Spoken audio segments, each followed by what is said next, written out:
না বৃষ্টি তো হয় না, এই কি ব্যাপার আছে না আছে, এবার বৃষ্টি অন্যরকম নেমে গেছে। ধানের প্রচুর ক্ষতি হয়ে যাবে, 24 ঘন্টা থাকলে গাছ বের হয়ে যাবে। 24 ঘন্টা করে নাই, কোথায় রাখবো গিয়ে? ক্ষতি কি 24 ঘন্টা থাকলে গাছ বেড়ে যাবে, সব প্রায় গাছ বের হয়ে যাবে। টলি ঢুকার রাস্তা কোনো নাই, গাড়ি ঢুকার কোনো রাস্তা নাই। হ্যাঁ, পুরোটা আমাদেরও কাটা নষ্ট হয়ে গেল। 5 দিন ধরে ধান কাটছি, এটাও সব হয়ে গেল, এটা পুরাই লস আমাদের। অসময়ে টানা বৃষ্টি আর এতেই মালদার বোরো ধানের ব্যাপক ক্ষতি। মাথায় হাত কৃষকদের, জমি থেকে পাকা ধান তুলতে পারছেন না কৃষকরা। গত প্রায় 1 সপ্তাহ যাবৎ টানা বৃষ্টি চলছে মালদায়। বর্তমানে হাজার হাজার বিঘা জমিতে বোরো ধানের পাকা অবস্থা রয়েছে। ধান কাটার জন্য পরিষ্কার আকাশের অপেক্ষায় কৃষকরা, কিন্তু অকাল বৃষ্টিতে ইতিমধ্যেই জমিতে জল দাঁড়িয়ে গিয়েছে। অনেক জমির ধান গাছ নুয়ে পড়েছে। এর মধ্যেও যারা ধান কেটেছেন তারা জমি থেকে তা তুলতে পারছেন না। অনেকে আবার ধান কাটার জন্য শ্রমিক লাগিয়েও বৃষ্টির জন্য সমস্যায় পড়েছেন। সব মিলিয়ে ব্যাপক আর্থিক সংকটের মুখে মালদহের ধান চাষিরা। তাদের আশঙ্কা, অবিলম্বে রোদ ঝলমল পরিবেশ না হলে ধানের ক্ষতির পরিমাণ আরও বাড়বে। অনেক কৃষক ব্যাংক থেকে ঋণ নিয়ে চাষ করেন। এখন ফসলের দাম না পেলে তাদের সমস্যা আরও বাড়বে বলেই আশঙ্কা। কি বলছেন কৃষি আধিকারিক বিদ্যুৎ কুমার এবং অন্যান্য ধান চাষিরা, শোনাবো।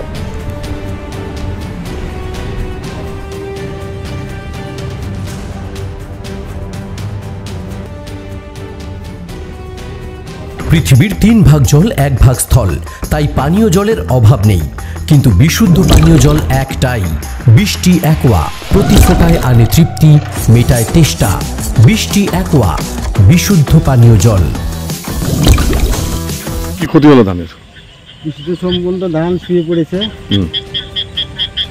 আর পড়ে গেছে, জল জমে গেছে, অনেকটা জল হয়ে গেছে। যেগুলো কাটা হয়েছে ওগুলো গাছ দেখা যাচ্ছে 2-1টা করে থাকে, আরো ক্ষতি হয়ে যাবে। কালকে মধ্যে পরিষ্কার হয় তাহলে বাঁচবে, আর সম্পূর্ণ গাছ থেকে যারা ধান কেটে উঠিয়ে নিয়েছে তারা তো রোদ দিতে পারছে না নাকি? তারা রোদ দিতে পারছে না, যারা বড় গাড়িতে কেটেছে, অন্যান্য গাড়িতে কেটেছে, তারা রোদ দিতে পারছে না। মাঠে জল জমে গেছে, ধানও শুকাতে পারছে, ক্ষতি হচ্ছে পুরো চাষ। ক্ষতি হচ্ছে। হ্যাঁ, ওই যেগুলো নিয়ে গেছে কেটে, ওগুলো তো গাছ বেরিয়ে গেছে, শুকাতে পাইনি, ওগুলো রোদ্দু পাইনি, দিন পরিষ্কার করছে না। মানে এই চাষে একটা রোদ্দু দিতে হয় নাকি? হ্যাঁ, রোদ দরকার, কালকে রোদ দিলে খুবই ভালো, আর না হলে ধান পুরোটাই জ্বালিয়ে যাবে। ক্ষতি এবার ভালোই, ক্ষতি ভালো হয়েছে। আরও তো ধান সব সম্পূর্ণ ধান এখন আছে, মাঠে ধান এখন এরকমই অবস্থা, সব জমিতে জল জমে গেছে, মাঠে ধান পড়ে আছে। ধান এখন পড়ে আছে। উপায় এখন দিন পরিষ্কার না হলে কিছু করে না, নাহলে সব ধান ডুবে যাবে, আমি কাটতেই পারবে না এমন অবস্থা। নাম বলে দাও। বৃষ্টিতে এই ধানের কেমন ক্ষতি করলো?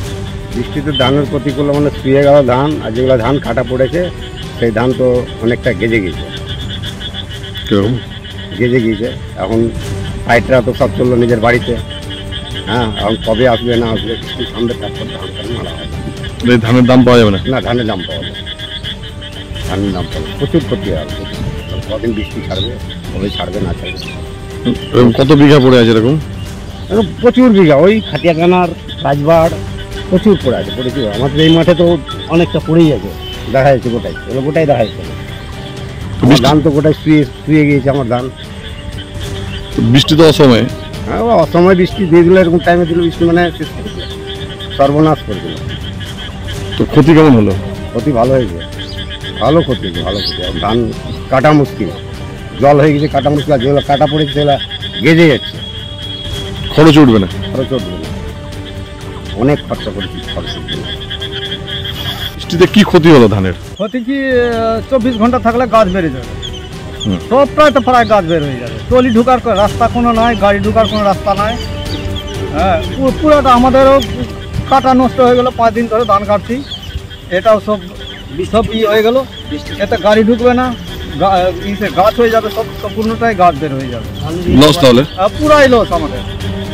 আমরা লেবার বাইরে থেকে এসে আবার ভাড়া দিয়ে যাচ্ছি, আবার 5 দিন পরে ডাকছে কি দিন ভালো করলে ডাক। মালিকেরও তো লস? হ্যাঁ, মালিকের। হ্যাঁ, মালিকের ও তো রীতিমতো পয়সা খরচা করে লাগিয়েছে, অনেক টাকা দিয়ে। তা আমরা তো যাই হোক বাইরে থেকে এসেছি কাটতে, আমরা কেটেছি এইটুকু লোক, 12-13 জন আছি কাটছি, আবার বাড়ি চললাম, কি করবো, কোনো কাজই হচ্ছে না আমাদের। এই সময় তো বৃষ্টি পাওয়া যায় না, আমাদেরও তো লস। না এই সময় তো বৃষ্টি পাওয়া যাবে এই সময় তো বৃষ্টি হয় না। না বৃষ্টি তো হয় না, এই কি ব্যাপার আছে না আছে, এবার বৃষ্টি অন্যরকম নেমে গেছে, হ্যাঁ বেশি বেশি হয়ে গেছে বৃষ্টিটা। দিয়ে কি হচ্ছে মানে এই যে বৃষ্টি হলো তাতে কিরকম মানে ধানের কি ক্ষতি হলো? ধানের প্রচুর ক্ষতি হয়ে যাবে, 24 ঘন্টা থাকলে গাছ বের হয়ে যাবে। 24 ঘন্টা কিছু করা নাই, কোথায় রাখবো গিয়ে, দামও পাওয়া যাবে। আর দাম? আর যেটা মেরেছি সেটাও এখন কাঁচা পর্যন্ত গৃহস্থর বাড়িতে ধরা আছে, আর দামও পাওয়া যাচ্ছে না, দামও পাওয়া যাচ্ছে না। তাহলে মুশকিল অবস্থা নাকি হ্যাঁ এখন? মুশকিল অবস্থা, খাবার ধানটাই তো ই করতে পারছে না গৃহস্থ, উঠাতেই পারবে না। উঠাতেই পারছে না। কি নাম আছে কাকা তোমার? দীপক মন্ডল। আছে এখন কাটা চলবে বড় প্যাডি, সেটা 57,000 মতো এরিয়া হয়েছিল। আর প্রোডাক্টিভিটি আমরা প্রোডাকশন ধরতে পারি 3,71,387 MT, এটা আমরা এক্সপেক্ট করছি। সবই এবার ধানের গ্রোথ ভালোই ছিল, কোনো অসুবিধা কোথাও হয়নি, রোগ পোকার উপদ্রব খুব একটা দেখা দেয়নি, যার জন্য ধানের ফলন আমরা খুব ভালো বলে আশা করছি।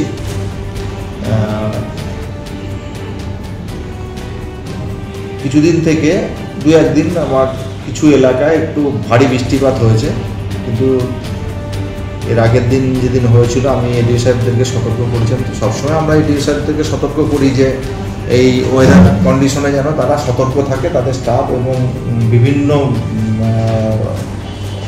বিভিন্ন মিডিয়াকে এখন বা বিভিন্ন লেভেলকে কাজে লাগিয়ে যাতে চাষিদেরকে সতর্ক করা যায়। কারণ চাষিরা সতর্ক হলে আমরা চাষিরা উপকৃত হবে। আমরা দপ্তর থেকে তাদের সতর্কতা সবসময় দিয়ে থাকি বিভিন্ন মাধ্যম দিয়ে, এবং আমার সর্বোপরি আমার এডিও সাহেবরা ব্লকের যারা আছেন তারা বিভিন্নভাবে চাষিদের সঙ্গে ওতপ্রোতভাবে যোগাযোগ সবসময় রাখেন সমস্ত বিষয়ে।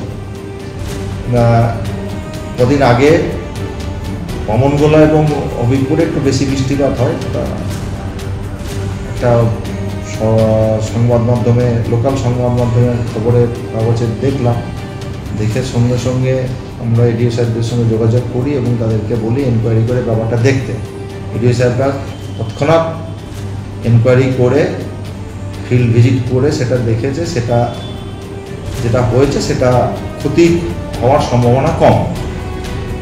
আবার গতকাল একটা বড় মাত্রায় বৃষ্টিপাত হয়েছে, তাতে আমি সব সময় আমার ব্লকের এডিও সাহেবদেরকে সতর্ক থাকার জন্য বলে থাকি, তারা সতর্ক আছে।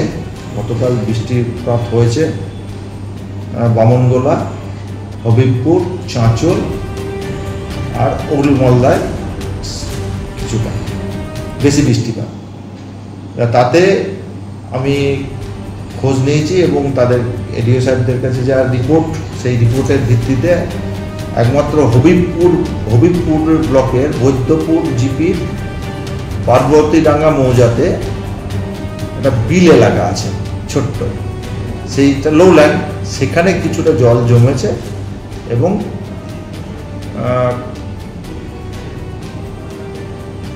ক্ষতি হবেই এটা আমরা ধরছি না, তবে আমরা সাসপেক্ট করছি মেবি কিছু ক্ষতি সে এলাকায় হতে পারে। তার জন্যে আগামীকাল আমার এডিও সাহেবের নেতৃত্বে এবং ইন্স্যুরেন্স কোম্পানি যৌথভাবে এলাকা পরিদর্শনে যাবে। এছাড়া আমার মালদা জেলায় আর কোথাও খুব একটা আমার ক্ষতি হওয়ার সম্ভাবনা খুব একটা নেই। এডিও সাহেবরা যেটা আমাকে বিভিন্ন আজকের রিপোর্ট অনুযায়ী ক্ষতি হওয়ার সম্ভাবনা নেই বললেই চলে। স্যার কতটা এলাকায় আমাদের চাষ হয় স্যার? চাষ হয়েছে 57,000 হেক্টর মতো। আর আমার প্রোডাকশন হওয়ার কথা আমরা যেটা এক্সপেক্ট করছি, যেহেতু এবার আর খুব ভালো ফলন হয়েছে, মানে গ্রোথ হয়েছিল, কোনো রোগ পোকার উপদ্রব হয়নি, যার জন্য আমরা ফলনটা খুব ভালো আশা করছি। সেখানে দাঁড়িয়ে আমরা আশা করছি আমাদের জেলায় 3,71,387 MT মিলিয়ন টন আমরা প্রোডাকশন হবে আমার জেলায় গতবার থেকে গতবারের তথ্যটা এই মুহূর্তে আমার কাছে নেই, বেশি না, তবে ওই কাছাকাছি আর কি, একটু বেশি হবে তো কম হবে না আর কি, ঠিক আছে। আরেকটা হচ্ছে যে আপনার হচ্ছে যে বৃষ্টিপাত সব থেকে কোন কোন, এখনো অবধি তো বর্ষা আসেনি না, সেই বৃষ্টিপাত কোন কোন মাত্রা কোন কোন ব্লকে সব থেকে বেশি হচ্ছে, যেটা একটু রিপোর্ট এরকম কোনো মানে যে একটা পার্টিকুলার বা দুটো পার্টিকুলার ব্লকেই আমার বেশি বৃষ্টিপাত হচ্ছে এরকম কোনো রিপোর্ট নেই। আমাদের যা রিপোর্ট তাতে ঘুরিয়ে ফিরিয়ে কোনো সময় কালিয়াচকে 3-তে বৃষ্টিপাত একটু বেশি হচ্ছে, দেখা যাচ্ছে অন্যান্য ব্লকে হয়নি। আবার এই দুদিন দেখলাম তাতে যা রিপোর্ট পেলাম তাতে ওই হবিবপুরে আর ওল্ড মালদা আর বামনগোলায় একটু বৃষ্টিপাতটা বেশি হয়েছে। যে এলাকাটা করা হবে কৃষকদের ব্যবস্থা বলতে ওই যে বললাম হবিবপুরে যে বৈদ্যপুর মৌজাটা, যেটা আপাতত লো ল্যান্ড বিল এলাকা, যেখানে জল সব উঁচু জমির জল গিয়ে নিচে জমার ফলে সেখানে বেশ কিছু ধান আছে জমে আছে, তো সেটা কালকে পরিদর্শনে যাবে যৌথভাবে আমার এডি অফিসের এডিও সাহেব এবং তার স্টাফ এবং ইন্স্যুরেন্স কোম্পানি যারা কাজ করে তারা যৌথভাবে পরিদর্শন করে দেখবে যে সেটা আদৌ ক্ষতি হচ্ছে না ক্ষতি হবে না সেটা দেখে তার পরবর্তী ক্ষেত্রে বিভিন্ন পদ্ধতি আছে, যেরকম সেই যে এলাকাটা ক্ষতিগ্রস্ত বলে আমরা ধরবো সেই এলাকায় ক্রপ কাটিং করা হবে। এখন অব্দি স্যার যে যা পরিস্থিতি তাদের রিপোর্টে কি কিছুটা হলো কি ক্ষতি হয়েছে, মানে যেটা না এখনো তো এইভাবে আমি বলতে পারবো না, কারণ যতক্ষণ না কালকে পরিদর্শনটা হচ্ছে এবং রিপোর্ট যতক্ষণ না পাচ্ছে ততক্ষণ ক্ষতি হচ্ছে এইটা বলা যাবে না। নদিয়ার সবথেকে বড় English medium school JRS public school প্রায় 35 বিঘা জমির ওপর গড়ে উঠেছে বিশাল ক্যাম্পাস। নার্সারি থেকে শুরু করে উচ্চ মাধ্যমিক, ITI college, law college, BEd college, ভর্তি চলছে জেআরএস পাবলিক। ব্যালকনি বা সিঁড়ির রেলিং, মডিউলার কিচেন বা ড্রয়িং রুম, এক কথায় আপনার স্বপ্নের বাড়িকে করে তুলুন আরো সুন্দর। Chakdaha ply centre, gorgeous look বা কোয়ালিটি সবেতেই number 1। Chakdaha ply centre, Chakdaha ply centre, KBM, Chakdaha, Nadia. আপনি কোথায় ইনভেস্ট করবেন, কেন করবেন বুঝতে পারছেন না তো? সঠিক গাইডলাইন পেতে আজই আসুন নদিয়ার চাকদাতে নিবেদিতা প্রাইভেট লিমিটেডে। Nivedita private limited marketing and distribution service, ঠিকানা কেসি দত্ত রোড, উত্তর Ghoshpara, Chakdah, Nadia. Chakdah aluminium centre, ply, কাঁচ, laminates, kitchen fittings, door lock, window ও অ্যালুমিনিয়ামের খুচরো ও পাইকারি বিক্রেতা। Chakdah aluminium centre, Purbalalpur 50 number রেলগেটের পাশে, চাকদা, নদিয়া। হোমওয়ার্কটা করেছো? হ্যাঁ স্যার। এ বাবা, ভুল করেছো কেন? চোখে কেমন ঝাপসা দেখছি, লিখতে আর পড়তে খুব সমস্যা হচ্ছে। চাকদার মডার্ন অপটিক্স থেকে ভালো চোখের ডাক্তার দেখিয়ে নাও। প্রতিদিন প্রকৃত চোখের ডাক্তার ও দৃষ্টি বিশেষজ্ঞ মডার্ন অপটিক্স, চাকদা। নদিয়া জেলার সবথেকে বড় বিল্ডার্স চাকদার মা মনসা বিল্ডার্স, রড ও সিমেন্টের পাইকারি ও খুচরো বিক্রেতা। মা মনসা বিল্ডার্স, পদ্মবিলা, চাকদা, নদিয়া। ভাবছেন 3 স্টার ক্যাটাগরিতে কাটাবেন? রুম রে মাত্র 1500 টাকা থেকে স্টার, খাওয়া দাওয়া রিজনেবল প্রাইস। নদিয়ার একমাত্র 3 স্টার ক্যাটাগরি হোটেল এনবি সোনার বাংলা হোটেল, কল্যাণী এইমসের ঠিক উল্টো দিকে, কল্যাণী, নদিয়া। স্যামসাং, জিও, রিয়েলমি, নদিয়ার একমাত্র অথরাইজড ডিস্ট্রিবিউটর ঘোষ কমিউনিকেশন, থানার মোড়, চাকদা,